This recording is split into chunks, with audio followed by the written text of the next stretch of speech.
Hello, everyone. If you were in the stream last week, you know that I mentioned I'm going to a meeting for the Greater Seattle Aquarium Society because we have a very special guest, Hans George Evers, in town. Which, you're flying that guy out of country and things like that. It's kind of a special occasion, so I really wanted to go to this meeting. But you'll have noticed from the title, I started with "I need your help." And we're going to talk about that in just a sec. But so we're going to have a Q&A. It's pre-recorded. I got this all from a community tab. We're going to walk through some of those questions. But let me get into the first part. Earlier today, I was doing some work, kind of trying to get prepped for some interviews that I have actually tomorrow before that meeting. And my dog, Shantoto, let me give you a picture for those who might forget Shani a little bit. She's one of the emotes as well. So the little black and tan dog with the little bandana, that's Shani. That's short for Shantoto. She's named for a character in Final Fantasy XI. But this wonderful ball of fluff jumped off of my bed. Very normal. She's super athletic. She's my most active dog. And then I was over here doing some work, and all of a sudden I hear this horrible yelp and cry. I get up really quickly and see that she's limping, and get her up on the bed laying down on the side that's not hurt, and I see her holding her left back leg up, and I mean, she's just crying bloody murder. I've never heard this kind of noise from a dog before. Honestly, I've had lots of dogs in my time growing up. So, I knew something was wrong. I checked her paw, kind of checked her hip very lightly. I'm not a vet, right? So I'm just kind of looking to see if anything's obvious, like maybe she stepped on something I didn't see and it stabbed into her paw. Nothing. So I call a couple of emergency vets locally to find one that's got time because it's been crazy lately. And, well, long story short, here's some fun. These are x-rays. You'll kind of notice on over here on the bottom one, and similarly over here on the bottom one, her hips are not similarly aligned. She dislocated her rear left hip. And so I'm talking to the vet, the emergency vet, and they're explaining to me that, it's not like when we people dislocate our hips, you can't really just pop it back in. You can, but it's really only like a 50-50 chance whether or not the problem will be solved or the hip might re-dislocate. Also, there's a potential for like ligament damage and things like this to have occurred. So the way that you fix this is surgery. So already being out a little over $700 at the emergency vet clinic, I get a referral to a surgeon who can take my dog Tuesday morning. So at the time of filming this, hopefully she's out of surgery and everything's okay. But she basically has to go and get her hip surgically repaired. And I'm going to play this little video that I think you guys will enjoy. Let me make sure that it's set up right. I think it is. Girl, who's the birthday girl? Have your treat, baby. You probably hear me and my wife talking to you. No, you're just being all prim and proper. Have your treat. It's for you. Are you just not sure what to do with it? Lick, lick, lick, lick, lick. That's what your sister did. It's just licking it. Disgusting.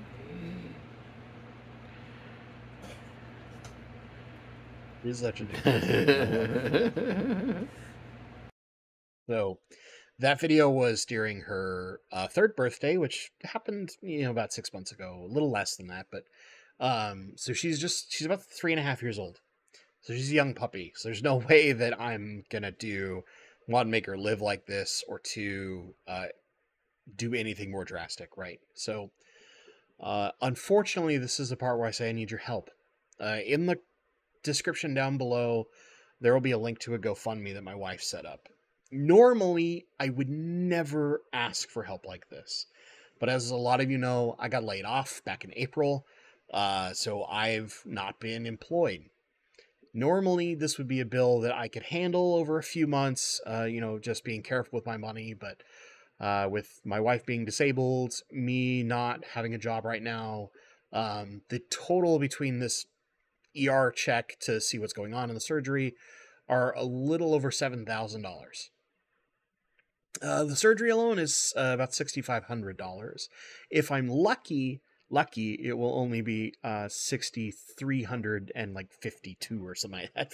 I have the estimate, but every time I look at it, my brain just kind of shuts off, and I bet you could understand why. So, needless to say, I normally would never ask for this, but for those of you who can, if you're able to donate even just $1, it would be greatly appreciated. Normally, I would never ask for this kind of stuff, and I'll have to find some way to appropriately thank all of you. But I would greatly appreciate it. Anyway, before I fall apart thinking about my poor puppy, one more time we'll show this beautiful girl. Look at her. Look at this adorable dog. You can see why I'm I'm not just without question. Just I'll figure out how to make this work. I'll figure out the $7,000 it's going to cost me, because that's my baby, right? It's one of my 3 dogs. I love her to death. She's the one that is with me the most here when I'm at home. So no matter who it was, they were all getting it.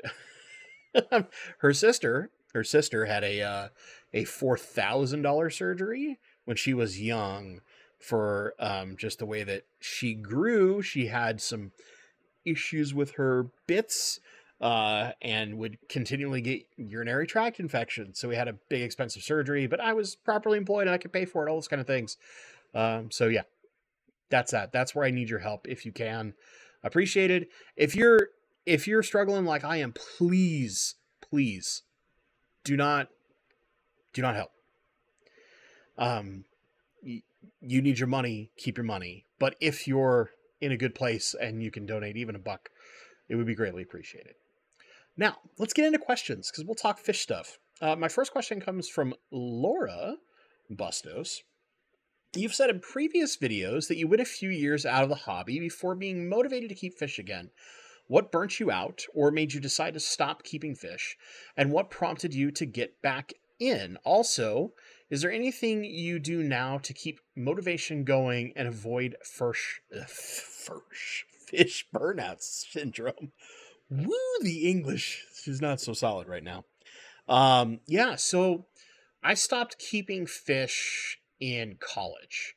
And at the time, my cousin Henry, who we've had for Petco Horror Stories, was living with me. And we had this 55-gallon boat front. It was the only fish tank.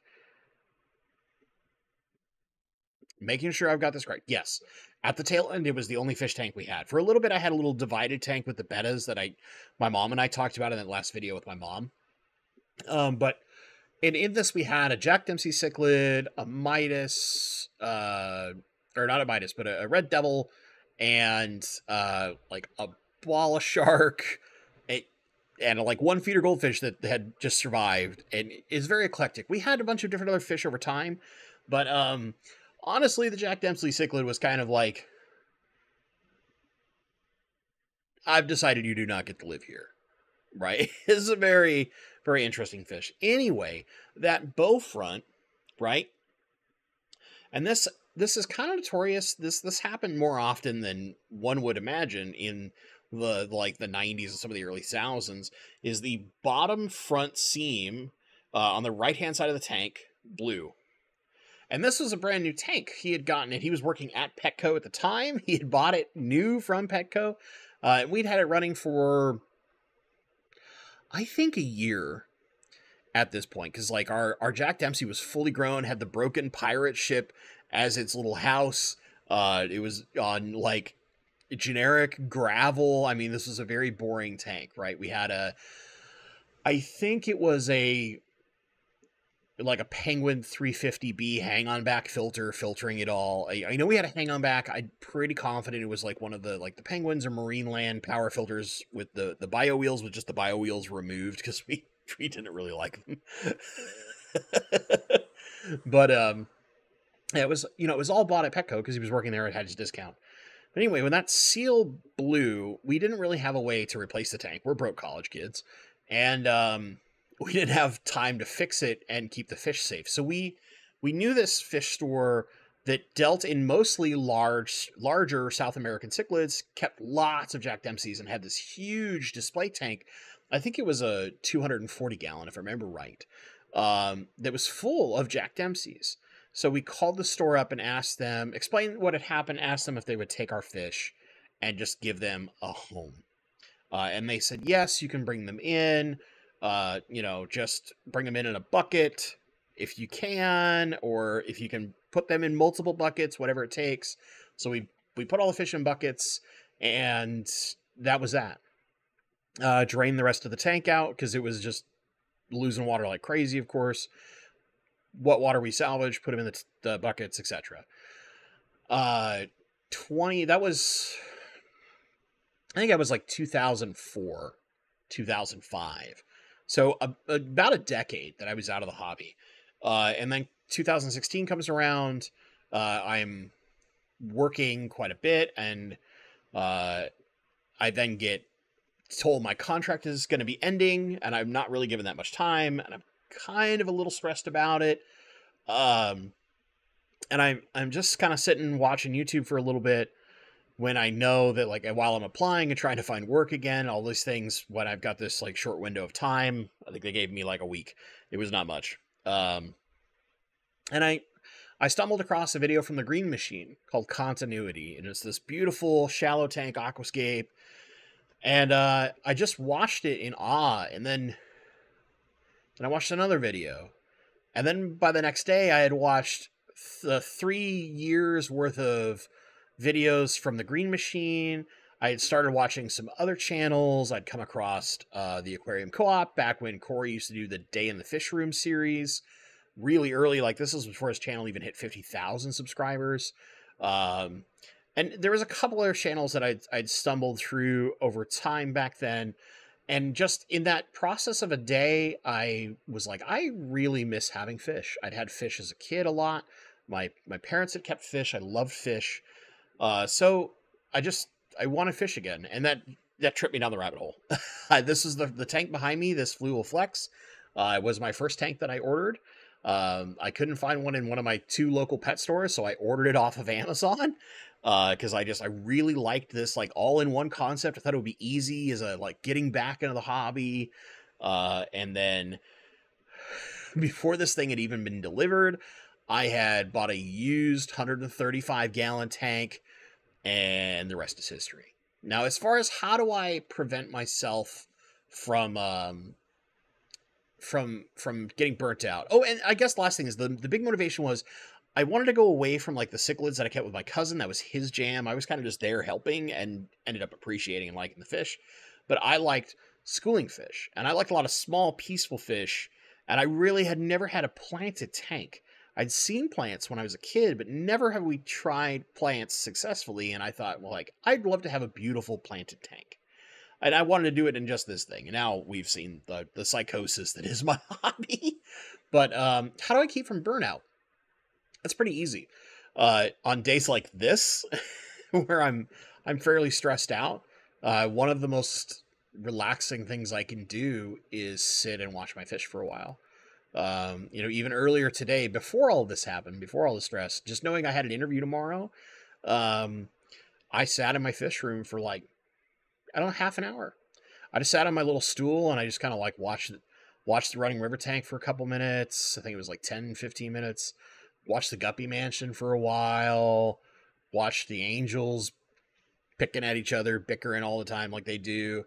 Watched the new Fallen Forest tank, and just kind of sat there going like, yeah, we're good. It's peaceful. And I guess because of that, it keeps me from never getting really burnt out.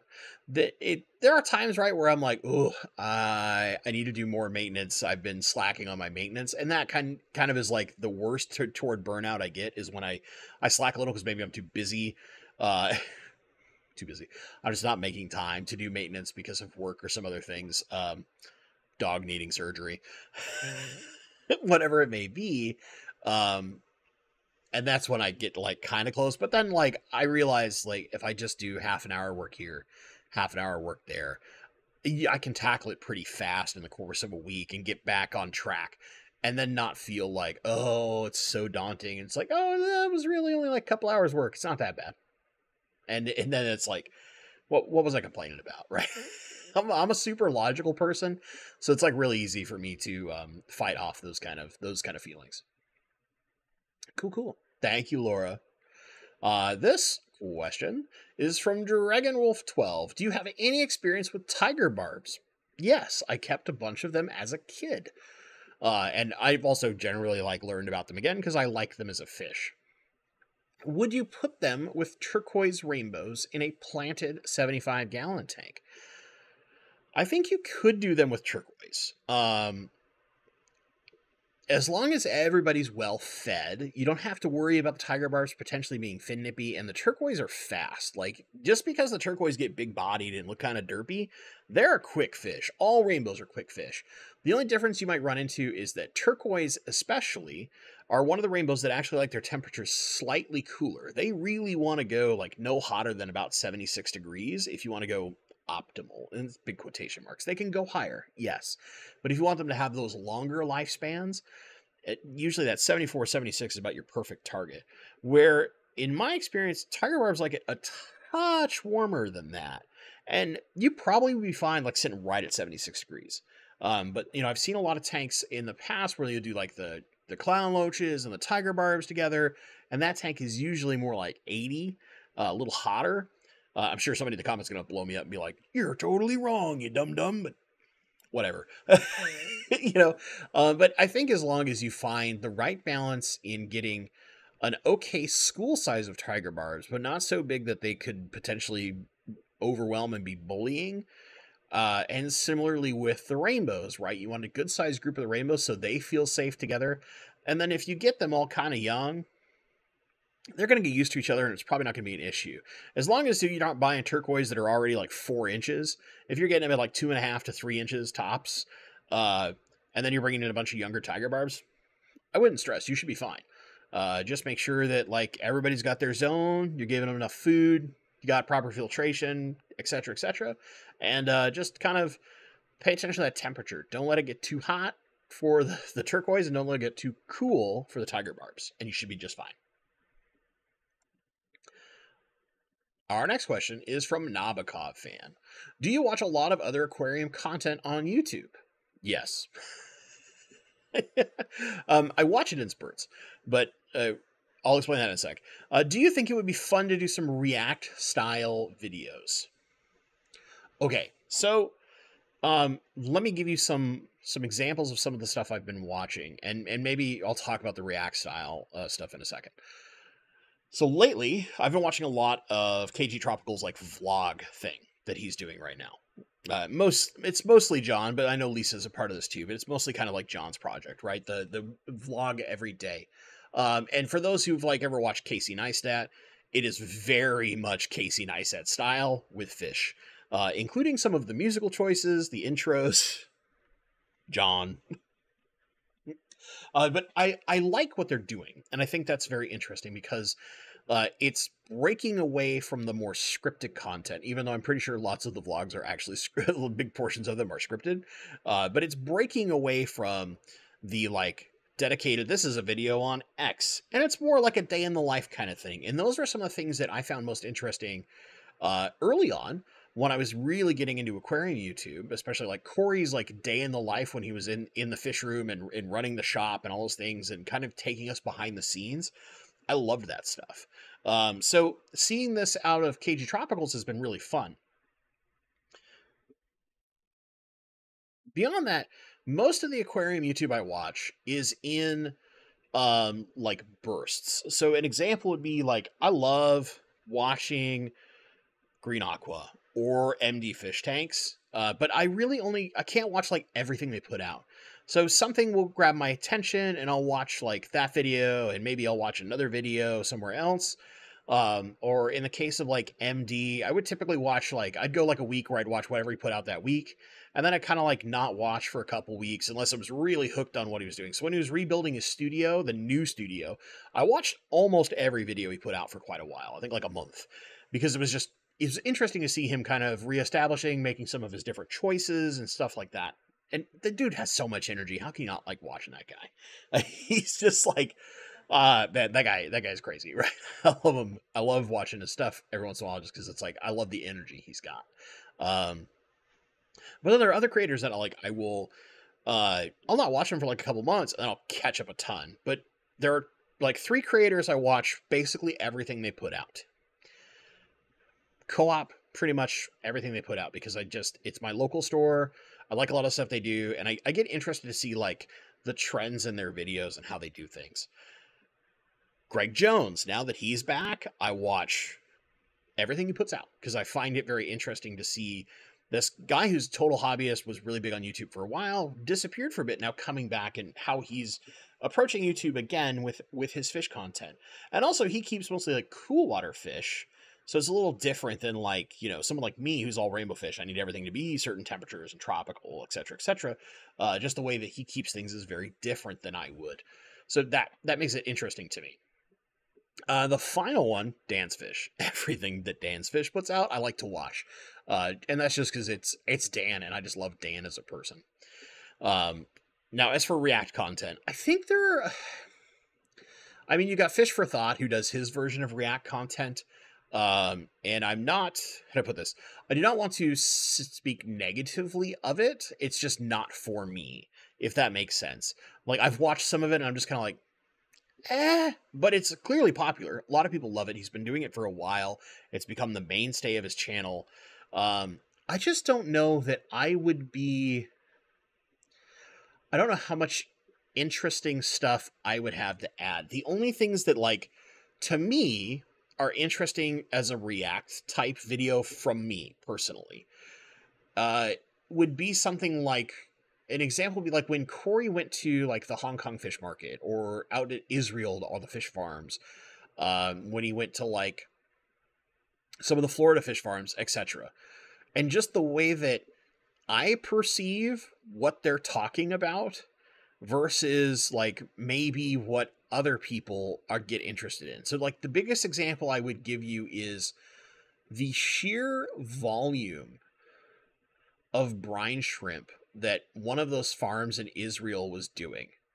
And literally the automated ways that it was feeding everything, the level of automation and technology in those farms compared to what we see in a lot of other places, especially in the United States, blew my mind. And as a tech person, I was paying attention to tons of little things that I think in the background might not have been as interesting to like the average viewer, but to me, I'm totally nerding out on those things. So maybe it would be that, but my fear is that would be like too weird and technical, and also on longer kind of content that might be hard to want to follow the entire time. Most of like the popular React content is very short. Like Fish for Thought has this fish tank review, and sometimes it's hilarious, right? But there are other times where I would like to see something different that would be more my style. So an example would be if somebody was doing like a rainbow fish aquascape, and then me, from the perspective of having owned rainbow fish for years, being very, very familiar with their behavior and everything they do, evaluating that aquascape based on my knowledge of rainbow fish. But I feel like that'd be too nerdy. Does that make sense? Anyway, that's where I'm at. I think React style content is covered well by other channels, and I don't know that I have that much to add to the concept, genre, whatever you want to call it. Thanks, Nabokov fan.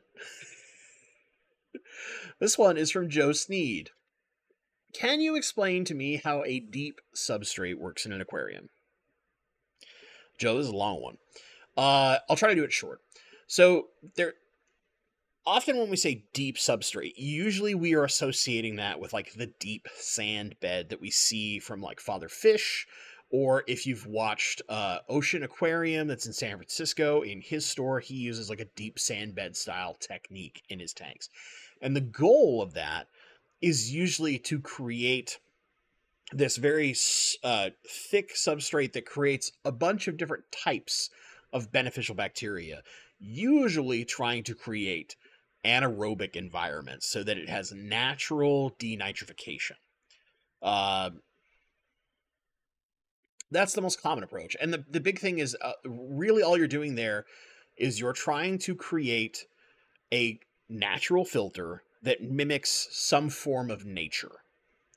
That's really all that system is trying to do. Now, for something like, say, Fallen Forest, I have a very deep substrate in the back of that tank, but it has nothing to do with trying to create anaerobic or even anoxic conditions. The pure goal of that is, one, when you slope your substrate, it creates this inherent depth. It's a way to fool the eye, to make something look far deeper than it actually is. And number two, it creates a certain amount of height. So it allows us to make pieces of wood that would otherwise sit flat look more dynamic and interesting. Now, what it's really there, and why I'm using it more than just like aesthetic appeal, is it allows me to build a very deep system of aquasoil, so something that's not as compacted as like the deep sand bed is, to allow all the crypts and the nymphea in my tank to build very deep, robust root systems. And I want them to actually build a deep root system because deep down in that system is a bunch of laterite. And laterite is a natural iron source. Both of these plants love iron. So by putting this laterin source at the bottom of the substrate, it encourages the roots to kind of dig deeper and deeper and deeper in big, robust root systems. And what that does is it just leads to long-term sustainable health in these plants. That's all that I'm doing with that kind of deep substrate. But there's kind of three reasons why, right? Trying to create a more natural filtration system. Purely aesthetic. We're kind of doing tricks of the eyeballs to create depth for aquascaping. And then three, deeper root systems, because certain plants that are big root feeders, Amazon swords are a great example, Aponogetons are a great example, where they really want to have that super deep, robust root system. And by having deeper substrate, we can encourage that. Thanks, Joe. Let's see here. 2 more questions left. This is from Connor Costello. Any tips on breeding fish or finding fish/planting styles you're interested in and ways to explore your hobby? As far as finding planting styles and fish to explore your hobby, just watch YouTube, man. Especially watch the people who sell fish. So people like Dan's Fish. Some of if you really like live breeders, then you could look at somebody like Michael's Fish Room if you're really into guppies. If you want the more interesting, like kind of care species stuff, you could look at Mike and the Fish Tank Barn. If you're a Corridora person or you're a Pleco person, somebody like TM Aquatics is going to be a great example. Just find these people who are specialists that keep a lot of different things and show them off. Because inevitably you'll go like, oh, I know Bentley's that rainbow fish guy, but, well, it turns out he's got this one species of guppy for a reason. Well, why? What makes that interesting to him? Is that interesting to me, or does that prompt me to go like, oh, that's a neat idea, but I'm not really into guppies. I wonder if I can find that same kind of like mental concept in a different fish, maybe a tetra, and then you go off exploring, right? I think it's kind of a fun exercise personally, and that's a lot of what I do, honestly.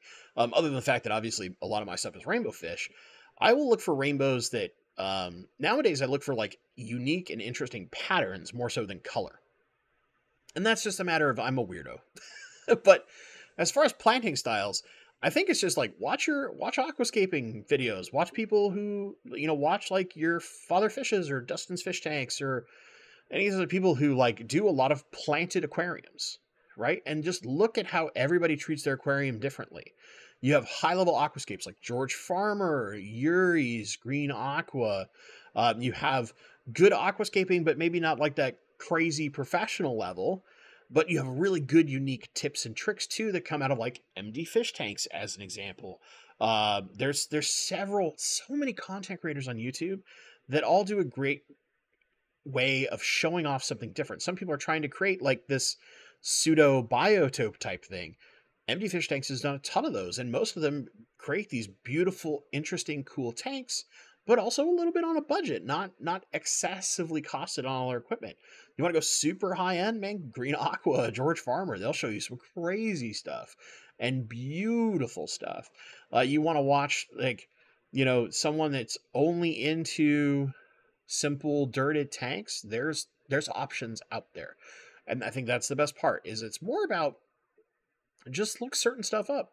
You could look up like aquarium planting styles, and you'll find a video, and that will tell you like, oh well, here's the Iwagumi style, here's the diorama style, here's the jungle style, here's the Dutch style, here's the Brazilian style, and then look at parts of those. And maybe you're not going to go like super crazy aquascape, but like most of the ways that I plant are kind of I like called Dutch inspired, which is to say I group a lot of my plants together in chunks, but I let them grow very jungle style. So the Dutch inspired is like keeping groups of plants together instead of having it all intermixed all over the place. But then I let it grow very jungle style, where I just plant my plants and let them do their thing. So, sometimes it's about seeing all the things that are out there and developing your own style and finding the thing that you like the most. As far as tips on breeding fish, watch really good breeders and learn from them. You want to breed plecos? Tom from Team Aquatics will teach you. You want to learn how to breed basically anything under the sun? Watch any video with Dean, because that guy's bred like everything. You want to learn how to do shrimp? You could look at Garden of Eater. You could look at Lucas Brett's, and there's a ton of people who are great at shrimp. But what I'm basically saying is there are lots of videos out there on breeding fish X.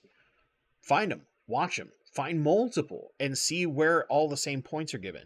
Because if 4 different people do something ever so slightly different, but they all do this one thing exactly the same, there's probably a good reason. And then that's the tip or trick we definitely want to apply when we try our own and develop our own style and skill. Thanks, Connor. Hopefully that helps you out. Our last question from Irish King. One of my tanks is fluval topped with sand, and I cannot get rid of green algae in it. Plants are thriving in breaking it down more than likely, but I was just curious if you know why it continues to happen and is nigh impossible to get rid of, thanks, in regards to the algae.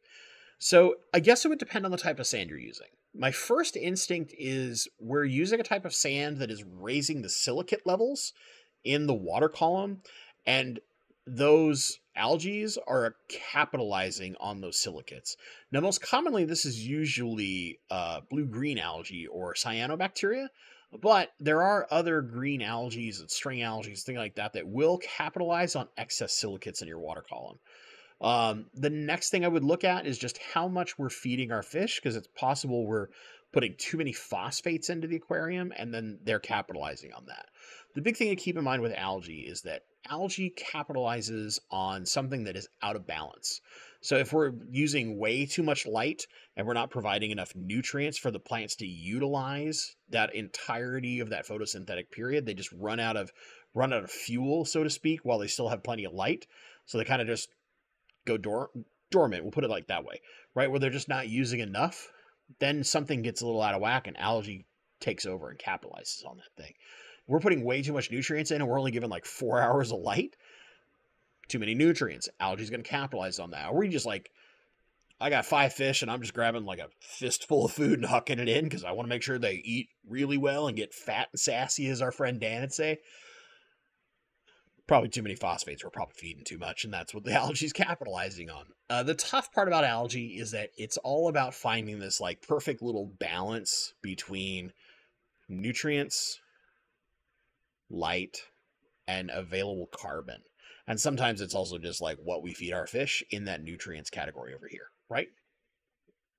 that can be tough. It takes lots of slow tinkering, because if you do big changes, several big changes all at once, you can't really figure out where your problem was.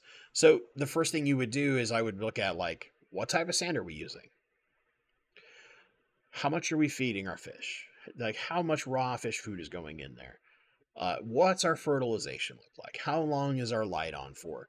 And then whichever one seems like, if you just went like, what do you mean fertilizer? Well, maybe we just start fertilizing a little bit to keep the plants fighting off that algae. Or if you're like, oh yeah, I feed 3 times a day. Well, maybe we need to dial that feeding back, but only do one thing at a time.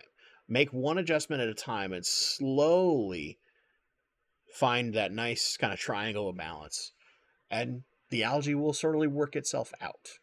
It's a process. Don't be afraid to make it a process. You don't want the instant cure. That overnight instant cure is not real. That doesn't happen, unfortunately. It's all about time and patience.